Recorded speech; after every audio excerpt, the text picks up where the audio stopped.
Bien, mesdames et messieurs, notre rassemblement devant le siège de Dexia est pleinement inscrit dans l'actualité parce que l'Assemblée nationale vote aujourd'hui même un nouveau plan de renflouement de cette banque. Mais il est aussi très symbolique. Il est symbolique de tous les mensonges sur les banques depuis 3 ans.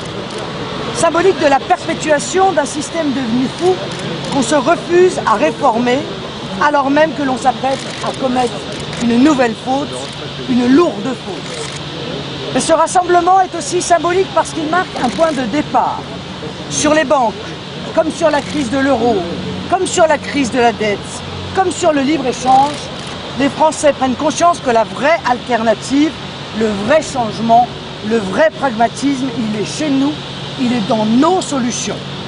Puisque nous y sommes, parlons donc de Dexia.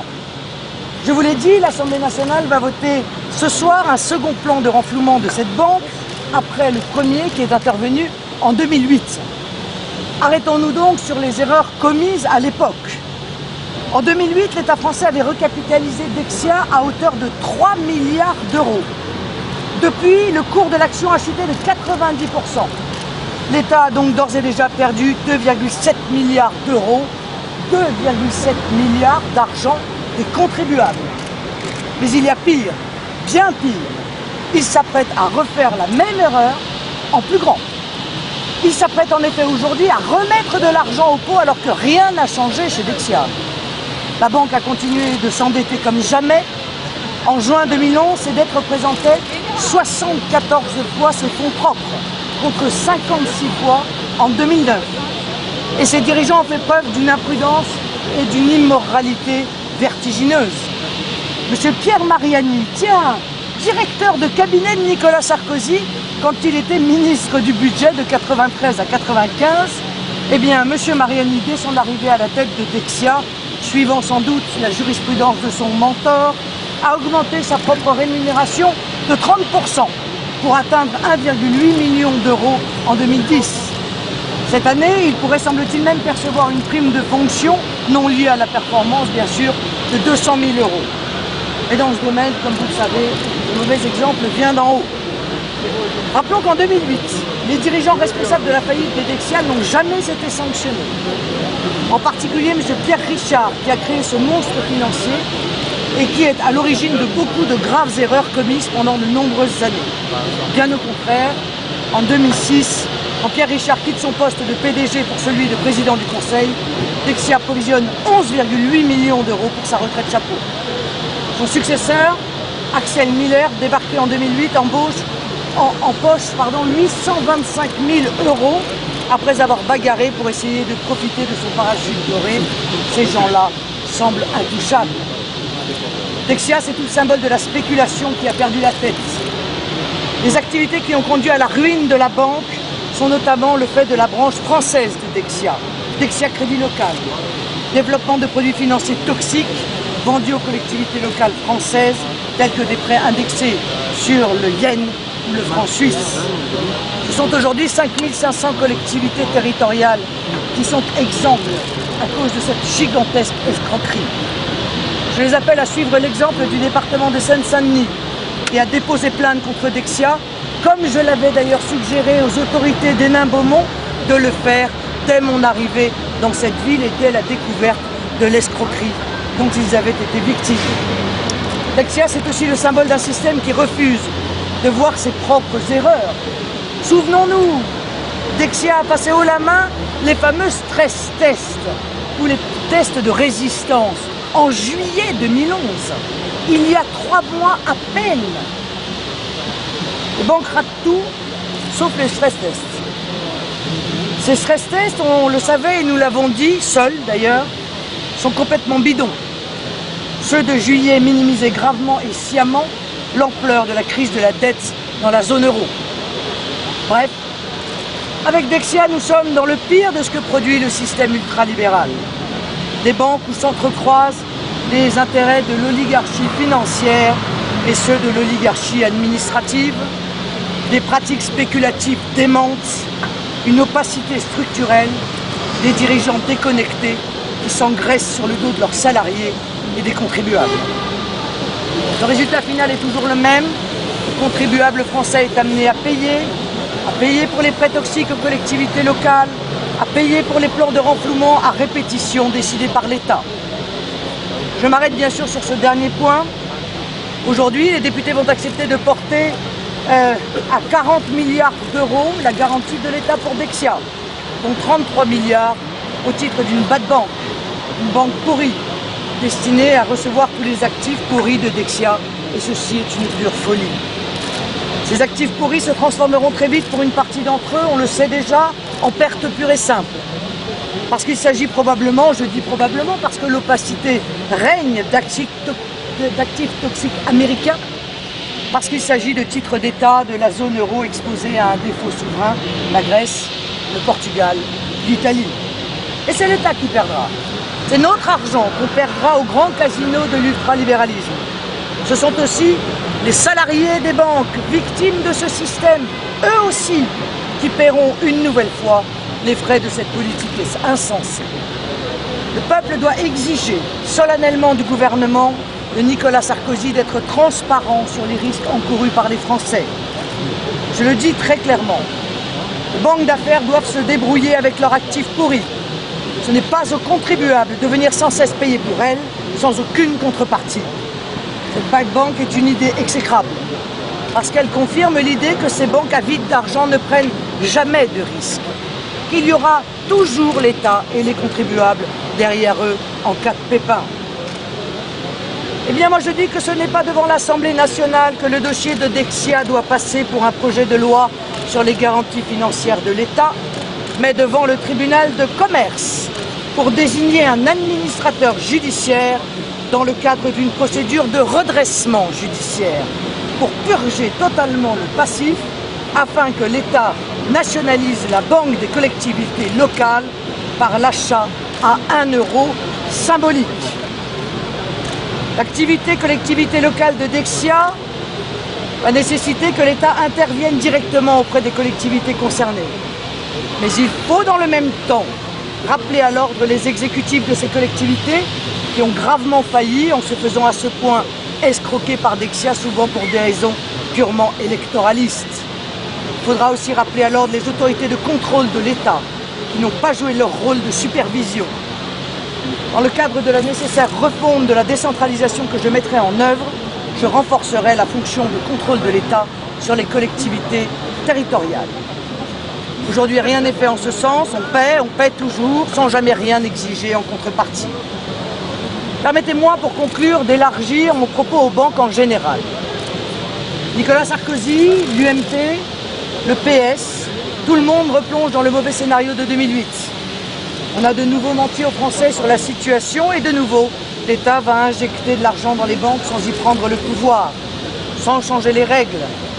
En quelques mois, on verra les mêmes dérives se reproduire, les mêmes causes entraînant les mêmes effets.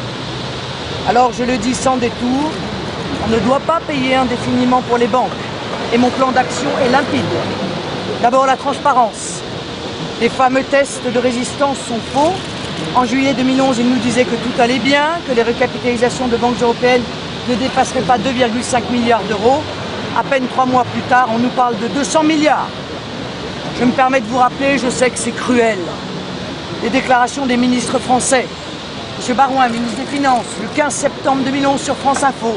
Les banques n'ont pas besoin d'être recapitalisées, donc pas de débat superflu, et non pas non plus de difficultés d'accès à la liquidité. Valérie Pécresse, ministre du Budget, le 15 septembre 2011 sur LCI. Nos banques sont solides. Il n'y a aucun problème ni de solvabilité, ni de liquidité des banques françaises. Aujourd'hui, on nous explique qu'il faut recapitaliser d'urgence. Je demande donc la transparence sur la situation des banques et les risques encourus par les contribuables français. Je demande que les tests de résistance soient enfin sérieusement réalisés. Je m'engage à chasser l'obscurité et à faire la transparence partout, dans le bilan des banques, dans l'engagement de l'État, dans les conseils d'administration. Le deuxième principe de mon plan d'action sera de séparer les banques de dépôt et les banques d'affaires par la loi. Les comptes et l'épargne des ménages n'ont pas à se trouver mélangés à l'ambiance sulfureuse des salles de marché. Mon troisième principe est le suivant, on ne recapitalisera pas à l'aveugle les banques, mais on nationalise, même partiellement et temporairement, les banques de dépôt pour en prendre le contrôle et changer les règles. Bref, on ne commet plus la grave erreur de 2008 que Nicolas Sarkozy est en train de reproduire. En 2010, les traders français ont reçu autant de bonus qu'avant la crise. 2 milliards d'euros, c'est inacceptable. Avec l'État aux commandes, présent dans les conseils d'administration, ce ne sera plus possible. Fini les bonus indécents. Fin aussi des rémunérations extravagantes des seigneurs de la banque. On y imposera l'échelle des rémunérations qui accourt dans les entreprises publiques, comme on imposera à ces banques de cesser leurs opérations spéculatives avec l'argent des Français. Elles devront financer l'économie réelle, notamment nos PME qui aujourd'hui ne trouvent plus d'argent pour leurs projets. Oh, j'entends tout de suite dire, mais Madame Le Pen, combien ces nationalisations vont-elles coûter? Eh bien, ces nationalisations partielles ne seront pas spécialement coûteuses pour nos finances publiques parce que ces banques sont profitables, qu'elles produiront donc des dividendes pour l'État. Il faudra en outre les nationaliser lorsque leur cours boursier sera au plus bas afin de maximiser l'opération. Aujourd'hui, je vous l'ai dit, on verse des milliards sans prendre le pouvoir, sans changer les règles et c'est inepte. Quant aux banques d'affaires, qu'elles se débrouillent. Elles seront mises en redressement judiciaire comme n'importe quelle entreprise s'il le faut. Bref, mon projet vise à l'assainissement radical du secteur bancaire, une organisation plus protectrice pour les déposants, des banques plus solides, plus utiles à l'économie réelle, à la croissance, à l'emploi, des ménages rassurés, des salariés des banques eux aussi rassurés sur leur avenir. Ceci nécessite de refermer la parenthèse ouverte il y a 25 ans de l'ultralibéralisme, de l'ultra-spéculation et de l'ultra-cupidité. Je vous remercie. Bravo! Bravo! Ouais!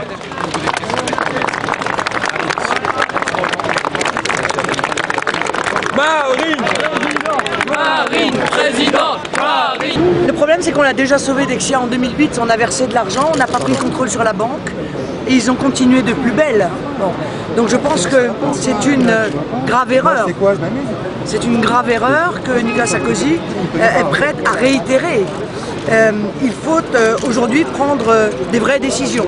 Et les vraies décisions, elles consistent effectivement à mettre en place un système de redressement judiciaire.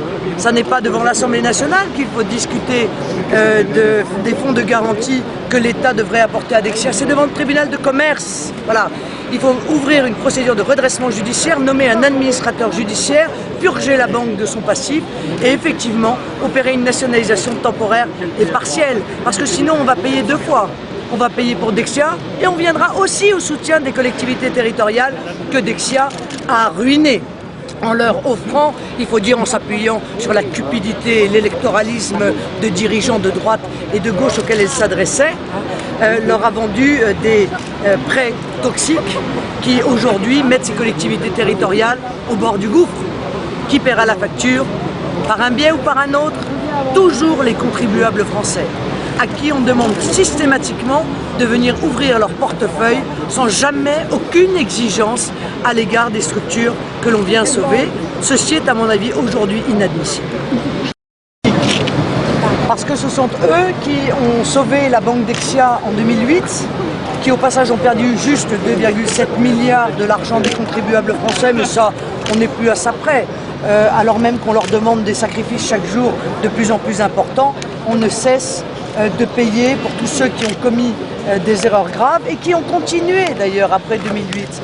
Les bonus des traders ont continué de plus belle, 2 milliards ont été versés en 2010, la spéculation a continué de plus belle, les banques ont continué à engager des opérations alors même que leurs fonds propres ne cessaient de baisser par rapport aux opérations spéculatives qu'elle menait. Bon, il me semble pas que le Parti Socialiste ait dit quoi que ce soit. D'ailleurs, ils sont en train de voter. Ils votent à chaque fois les plans de renflouement divers et variés.